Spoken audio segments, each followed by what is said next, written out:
our theme really is a greater you, a greater world. So we'd love to know more about how each of us can make a difference, and then perhaps open it up to Q&A. So if each of your panelists can please introduce yourself, and then start with Katya.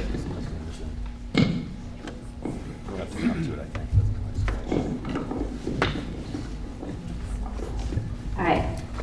Welcome, everybody. Thank you so much for coming today.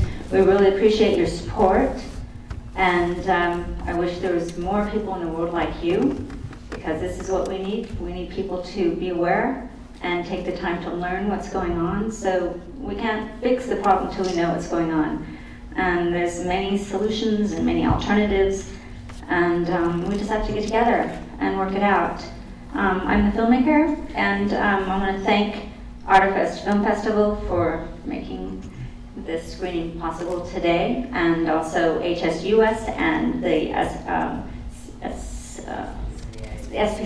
ASPCA, sorry, of Los Angeles, SPCSA of Los Angeles, Maryland, sorry, and Defense of Animals, and there's so many organizations that took part in contributing, as you probably noticed in watching the film, contributed photography and art and research and footage as well. When we shot thousands of hours, but there was a lot that a lot of people got together, and I think that's really going to be what it takes to make a difference. Is we have to get together, and so this film is here to inform the public and let everybody know what's going on, so we can do something about it. We've got new bills. We've got the new bill to ban horse slaughter in this country. People don't even know what's going on, and so please visit the website and get engaged with us, and we will take you down that path so we can get something done. And we're going to talk about all of that here today, and also the wild horse issue. We've got to get new bills on board with that. We're going to talk about some of that as well. And as far as making the film and all, the one thing I think I just wanted to say was, I traveled across this country, many states, in filming this film, and talked to all sorts of people involved with horses and in this industry, vets and trainers and farriers and handlers and just owners, kill buyers, everybody. And the one thing that I found in common was that not a single one of them would have sent their own horse to slaughter. And that says a lot, So, once you get to know a horse, you're going to know that that horse is an individual, it's a sentient being, just like we are. And we've got to make a change, because we're all connected, we're all together, and so we can do it together. Thank you again, and we'll pass it on to come back. Thank you. Each panelist could introduce him or herself and talk a bit about his or her organization, especially regarding this issue, and then we'll open it up to Q&A. My name is Netta DeMeo. I'm the founder of Return to Freedom Wild Horse Sanctuary and the Wild Horse Preservation Campaign. And let me see where to start. The sanctuary was started in '97, and we have about 400 horses right now, which is a drop in the bucket. And the only reason that I think a sanctuary is important is to give a platform for people like yourselves to come and to become educated and to reach people, because wild horses are roaming in some of the most vast areas of the United States that most people don't even know exist. And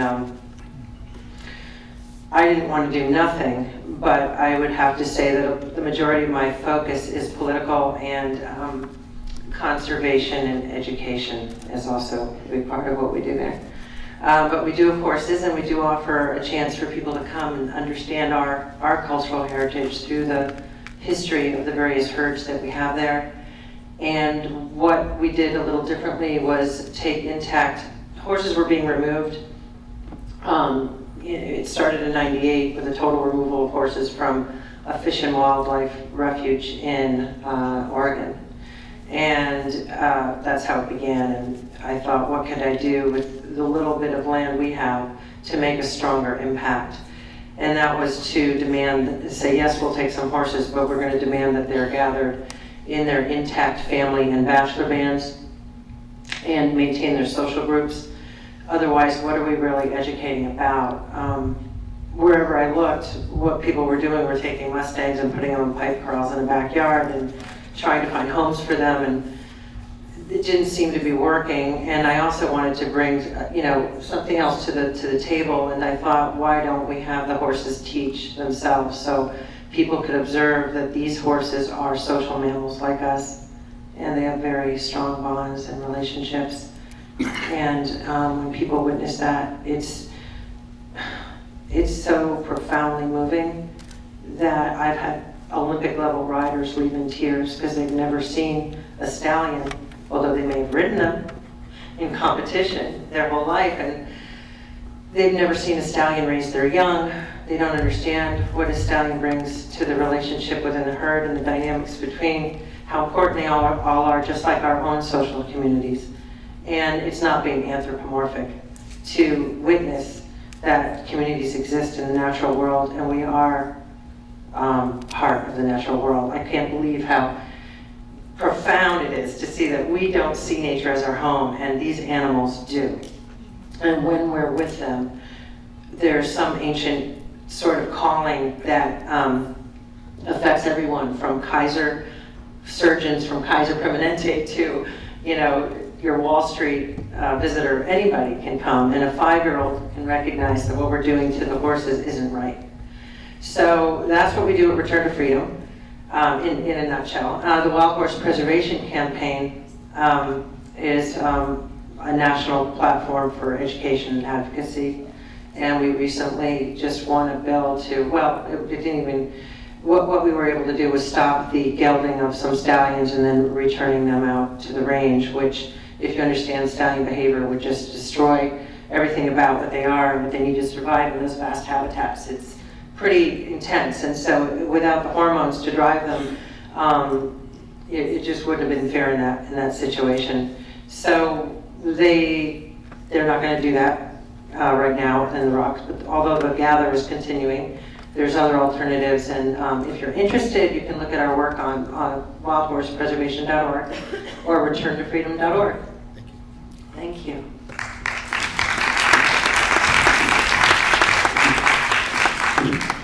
My name is Michael Blake. I appreciate everyone coming to see this film today. It's not a fun film, but it's a film that needs to be seen. And it has been done very well by Ms. Louise. And all I can tell you is this: I don't have a company, I'm a writer, but I've supported humanity and all the other life on earth as long as I have lived. We came to the New World a little over 400 years ago, and we have ruined this country. The Indians had been here for 10,000 years before we got here, and the country had not been ruined at all. In terms of the wild horse situation, the fact, in my view, and I think we all know it, I think even the young are starting to realize that humanity is going down. We are going down in America. Money was essential for the huge rising population of humanity, and it was invented to maintain humanity. But unfortunately now, in America, which so many politicians call the best country in the world, money, our invention, is ruling all of us in America. We have to get that balanced. And if humanity is going to be able to survive, we need to start to move in different directions. And just one little move that we could make would be to maintain the wild horses who have been here for so long and have been captured and slaughtered for so long. If we could just maintain them as a state or as a country, if we could maintain them, we might encourage ourselves and our others to start to move in other directions, to maintain not only ourselves, but the planet. We have to start to make some moves in other directions. I have 8 wild horses, well, actually 6 wild horses, and they're wonderful. They're incredible animals. I don't pet them, I don't groom them, I don't try to train them, I don't ride them. They love living where I am because it's as close to being back in the wild as they could be. And the only thing I wish every day when I feed them is I think of you all are fantastic creatures, and I am so happy that you are here. But in the bottom of my heart, I wish you were still in the wild. Thank you for coming.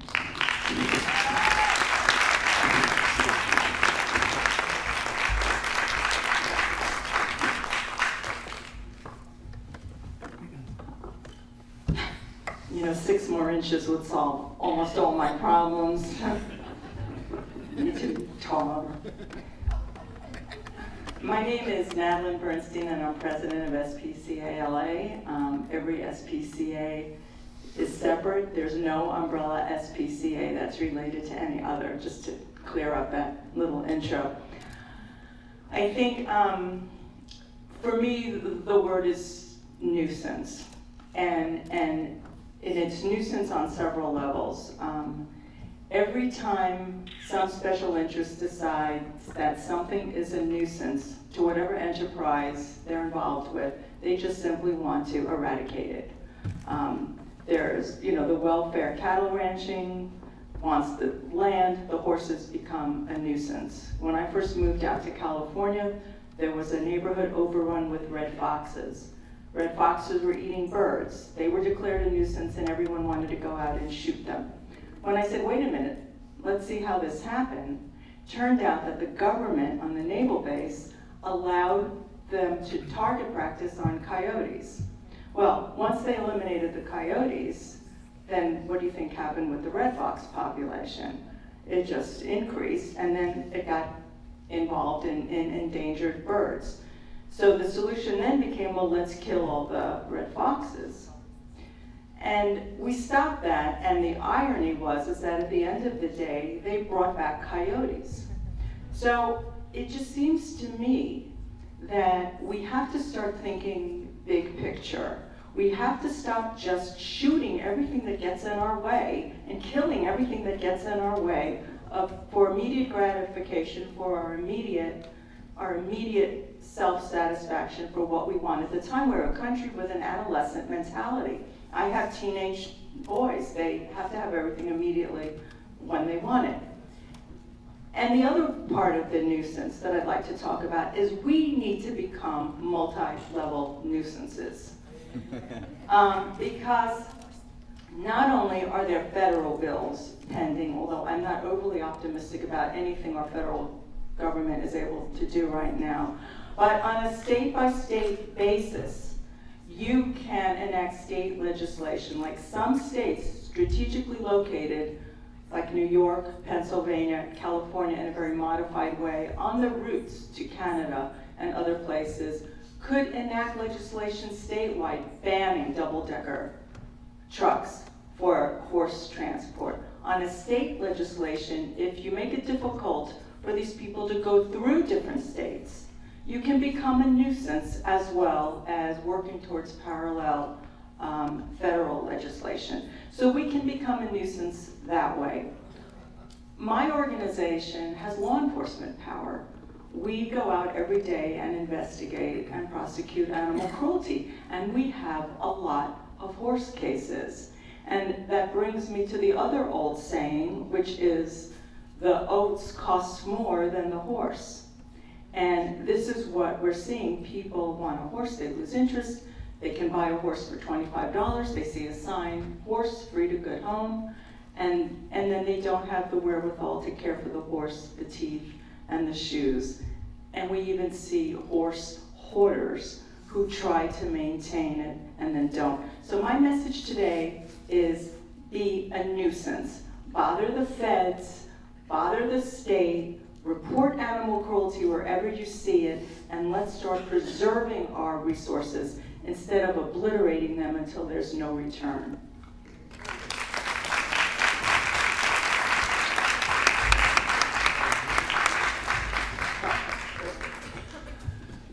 Hello everybody, I'm Mario James with Wild for Life Foundation, the committee chair for the Lifetime Equine Refuge division. Wild for Life Foundation is a nonprofit 501(c) corporation, and the film Saving America's Horses is a sponsored project of Wild for Life Foundation.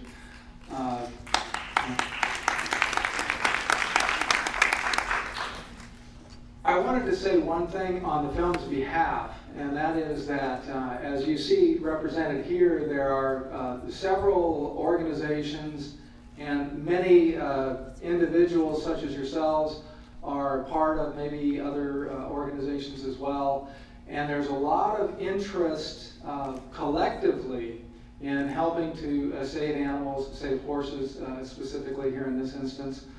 And one of the things that I have seen that Katya has done with this film, Saving America's Horses, is she has almost single-handedly been able to coalesce people from different venues, different equine disciplines, different segments of the population, from the Native American Indians, for example, from the veterinarians, such as you see in the film, Nicholas Dodman and others, as well as the racehorse industry, the wild horse proponents. The list goes on and on that you saw represented in the film. And it started out basically as just trying to find out what the problem was. And it was amazing to discover, as she has brought this coalition together, that many of the different factions had no idea what the other was doing. And I applaud her in all of her efforts, and believe me, they have been extremely time-consuming and very arduous and extremely passionate, all the efforts on her part, to bring together all of these proponents into one venue, this film, Saving America's Horses. So I'd like to applaud you for that on stage.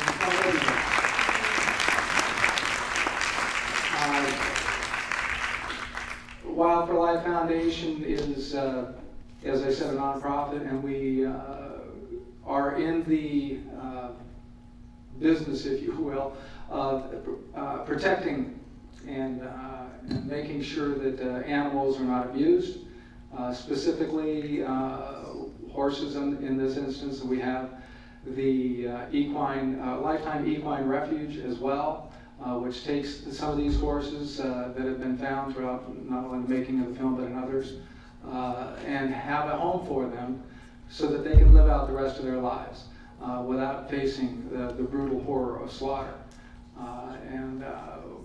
It's been very interesting to develop that and to see how these horses all have personalities that's been represented and said by Netta and Katya as well. Anyway, I would just, I'm going to try and end this here now somehow. Thank you, because we do want to open up to and so I want to thank everybody for showing up and supporting this film and supporting the effort. Thank you. You can just have a few words, and we do need to open up. Yes, my name is Dale Bartlett. I'm with the Humane Society of the United States, and we're an animal welfare organization, and we're committed to the protection of horses. Some of the undercover footage you saw in the film is from our investigators. We do accreditation for horse rescues. We do direct rescue. We operate direct care centers, sanctuaries for for horses, and we provide grants for rescue organizations. We're heavily involved, obviously, in the legislative and litigative sides of things, working on legislation to improve things for animals, and particularly horses, both at the state and national levels. A couple of things that I think that you can all walk away with here, other than, wow, what a powerful film, is you should all at some point reach into your pockets and grab your BlackBerries and iPhones and check in on your Twitters and your Facebooks and let all of your friends know exactly where you are and why, and direct them to the website for this film. You should also take a minute and examine your diet. If you don't like the way our public lands are being used, there's one way that you're supporting what the public lands are used for. I'm not saying you have to go vegan today. I'm saying that you should examine your diet and make sure that it meshes with your own core values, and that could mean looking for more humanely raised products for your diet. Thank you. Thank you all very, very much. Now we have just a few minutes for Q&A. Do we have questions for the audience, please? When are you going to put the movie on the big screen out there for everybody? Thank you for asking that. Why don't I move the podium over? Why don't you just step over there? Yeah, thank you for asking that question. We are, Mario was talking about the fact that this is, Wildlife Foundation is a nonprofit. So we have produced this film on donations, donated time, donated funds, and donated almost everything. So to bring it forth and put it into theaters, we just officially began post-production. So we're raising finishing funds so that we can get it out into the public, publicly release it and distribute it. So that's what we want to do. We've got a table out there. Stop by, say hello, come to our website, get people involved, because that's really what's going to make a difference. Thank you for asking that question. One more question, and we have to open up the theater for the next film, please. Anyone? Okay. Hello, I'm Randy Massaro, former Greenpeace representative, Southern California. First of all, I've been working with Katya. Thank you so much. Do this film, you have it all. Thank you, Katya. Wonderful man, Mario. You're super for backing up Katya. Michael Blake, you deserve every award for Dances with Wolves. We love you. Hannah, thank you so much. Thank you, Bill Bartlett. You worked with us in Arcadia for saving of the coyotes. We have half the Native Americans that joined us for the coyotes. Artivist Foundation, thank you so much. Mother of Tribal Council, Marina Rocha Chavez, Ophelia Porter, that does the powwows. Please touch base with these people, because they're in touch with hundreds of Native American Indian tribes. Thank you to everybody here. Beautifully said. Thank you so much. Thank you, Dr. Madden and our panelists. Thank you for being here. Please join us tonight for the award show. Thanks.